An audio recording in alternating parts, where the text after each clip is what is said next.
Shabbat Shalom, everyone. So, here we are on this beautiful day, beautiful spring day, and we are still in the midst of this pandemic. And we all have lots of questions in our minds, don't we? Questions like, what happens now? When is life going to get back to normal? When is it going to be safe again to be in communities? When is our economy going to be able to function normally again? Questions we don't have answers for at all at this moment. And that's hard. We are constantly being forced to be in a state of uncertainty and in a state of not knowing. That's really hard, especially given the fact that in our 21st century existence, we have gotten so used to immediate access to information and knowledge, to instant gratification and immediate answers to things. We have had the hubris, I suppose, to believe that we could have a handle on everything about the world and the way the world is going. We thought that we could reasonably expect what the future is going to be like in our immediate and near future. Based upon information that we have basic trust in our institutions to guide us.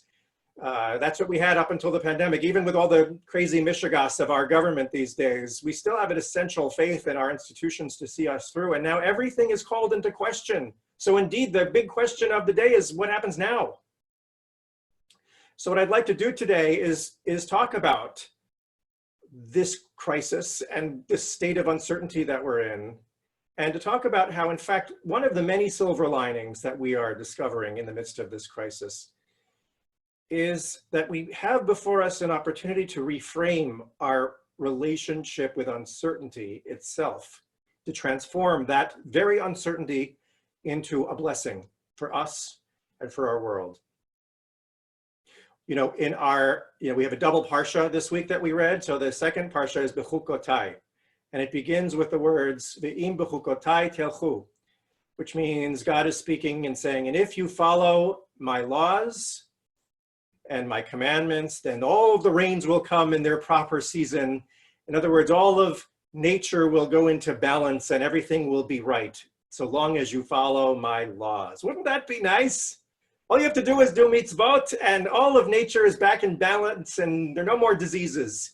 That would be a nice thing. Halavai, we would say to such a thing. So what do we do when the Torah makes a sweeping statement like that? Most of us kind of roll our eyes, whatever, that's the Bible. It speaks in these kind of platitudinous ways.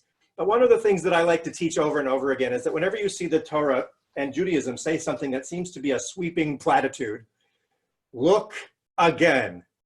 Because actually, when you really look at it and you really sit with it, it's actually saying something very powerful and actually deeply sophisticated.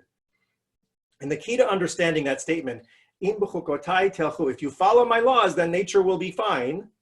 The key to understanding is the Hebrew word bechukotai. Bechukotai, the root of that word is chok. A chok is a Hebrew word for law. And there are many words for law in Hebrew, which is no surprise because Judaism is a very legalistic religion. There are mishpatim and there are chukim, all these different kinds of laws. By definition, a chok is the kind of law that has no rational explanation. It's a law that seems to come out of the heavens and you have to do it, even though you're never really going to understand why that law exists. And the examples of chukim are things like you can't mix wool and linen in the same garment, or you have to use the ashes of a red cow if you've come in contact with the dead to purify yourself. Or very famously, that if you want to take the eggs from a nest, you have to shoo away the mother bird before you take the eggs from the nest. So the thing about chukim, which is very interesting that I want us to think about this morning, chukim, you could think about like shooing away the mother bird and you could come up with an explanation, right? We could all, oh, isn't that wonderful? We want to take into consideration the feelings of the mommy bird, right? And that would seem to make the most sense, but our ancient rabbis warn us, don't do that. Don't immediately assume that your answer, your explanation is the explanation for that chok. Never Like we can't actually ever understand it. You got to accept that we're never going to really understand the meaning behind that law. That's a very interesting thing to be asserting, isn't it? I mean, what gives? We think of Judaism as this very intellectual religion where we really seek to understand everything. And then we have this idea of a chok, meaning you can't understand it, but you got to do it anyway. That seems very, you know, for many of us, that might even strike us as not very Jewish or certainly anti-intellectual. Is Judaism then, does it have this anti-intellectual streak to it? So the answer to that question is no. No, it actually is very much an intellectual tradition. You see, one of the most important things that we can understand in our intellectual journey of life is that there are things of this world, as smart as we may be, we're never fully going to understand. That's what chukim are there to teach us. That the wise way to be in the world is to know that there are always going to be some things that are beyond our grasp. We're only human. The wisest, the greatest wisdom of life is to embrace uncertainty. The Maharal of Prague taught something parallel. You remember how I had the Torah readers read that bracha, la'asok b'divrei Torah? That's the bracha you say before you study Torah. And he was actually teaching and explaining about that particular bracha. And he says the following. He says, isn't it interesting that we say the blessing over the study of Torah before we study Torah? You would think logically that if you're going to study the Torah and you come to these pearls of insight and wisdom, you are so grateful for what you have learned. That's when you would want to say the blessing. You want to bless that you've been given this understanding of something. But no, says the Maharal of Prague, we are told we have to say the bracha before we even start studying Torah, right? Because it's la'asok b'divrei Torah. We are blessing literally to get busy with the stuff of Torah. We are blessing the act of studying, because every time we try to understand something in the Torah, we might come up against chukim, for example. There's no guarantee we're going to truly get it every time we study. That's the insight of that blessing. You're not always going to understand it. Nevertheless, you bless it. Because what are you blessing? You are blessing the act of seeking to understand, even when you know you can't fully understand it. Rabbi Aryeh Yehuda Leib of Ger taught something also very beautiful about our parsha. It says, if you walk the path of these laws that we can never fully understand, meaning when we walk that path of radical inquiry, where the path is defined simply by open-mindedness, without knowing where we're going, that's going to lead to rains in its proper season. When? He says, Ba'olam haba, in the world to come. Meaning, okay, that explains it. You're not going to get perfect balance of nature now, but in the world to come, you will. And that, of course, is a metaphor, meaning there is inherently a blessing and a benefit to seeking to understand that which we can't grasp. That is the blessing itself. That creates the world to come right there. Rabbi Aryeh says, "Efshar la'asig echat minei elef shabbat." It's not possible to even understand 1,000th of anything that we could possibly learn. That's the reality of it. That's quite a humbling insight. One of the wisest insights we can get from Judaism. Do we want to understand life perfectly? Do we want the world to get back to normal? Then we have to walk the path of humility. We want to understand when we're going to get out of this disease. We have to accept the discomfort of the fact that we can't know that answer right now. We have to get used to that. And in fact, embrace that uncertainty.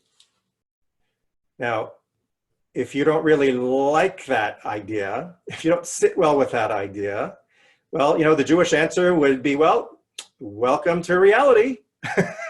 Welcome to the nature of life itself. That's what the Torah wants us to understand, because what the Torah is trying to say and what our sages are trying to tell us is that we really never have certainty in this world.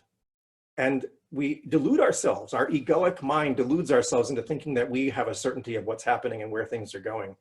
But the truth is, we never know what's going to happen, not even 5 minutes from now, not even 10 seconds from now. We have no idea what's going to happen. That's the truth. And if you think that's a rather depressing or not very inspiring insight, take a deep breath and think again, right? Because it's actually incredibly liberating that we can't fully grasp everything in this life, but what matters is never giving up the search. I teach this Torah today because we're living in a very interesting moment culturally in this country right now, in these culture wars surrounding the response to the pandemic. We're seeing all of these people who believe conspiracy theories that they have learned on the internet, and they are doing things like storming state capitals with guns and bizarre behaviors like that. And our Torah teaches us an important insight about who these people are and why they're behaving that way. You know, the thing that is, I think, so tragic about people who believe in these conspiracy theories and act out on them is that I think they're actually starting from a very beautiful place, from a very, dare I say, very wise, very Jewish place. Why do I say that? Because they are looking around at their world and they're seeing things that don't make sense. They're noticing things that are oppressive and frightening, and they are willing to question their world, right? And then they go on the internet and they get to these sites that say, don't accept the given. Don't accept the things that you have been taught. Be willing to question everything. Those of you who know my teaching, I'm always saying the essence of Judaism is literally that. Don't accept the given. Question everything. So still, so far, so good. This is beautiful and very Jewish, that radical sense of inquiry into life. But then what happens? When they read on in these websites, they get a bait and switch. Once they said, don't accept the given, then they give you an answer.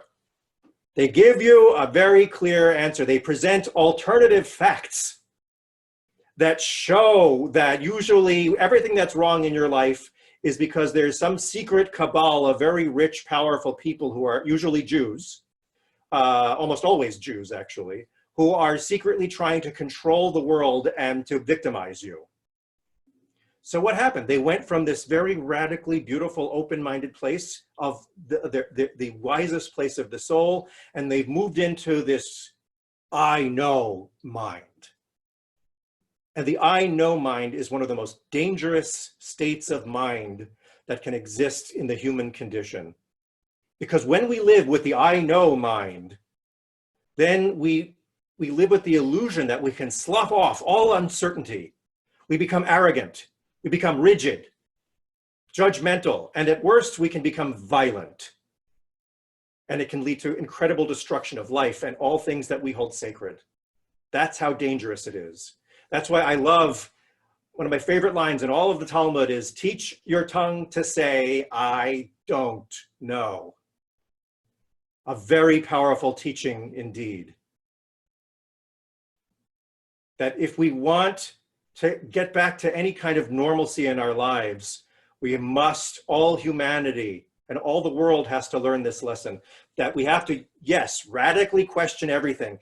But even when we get an answer to that question, don't stop there. Understand that even an answer to the question is only a partial truth. And we have to constantly question that as well. Because the possibility of understanding is infinite to any question. Never give up questioning. Don't accept anything as the ultimate answer for anything.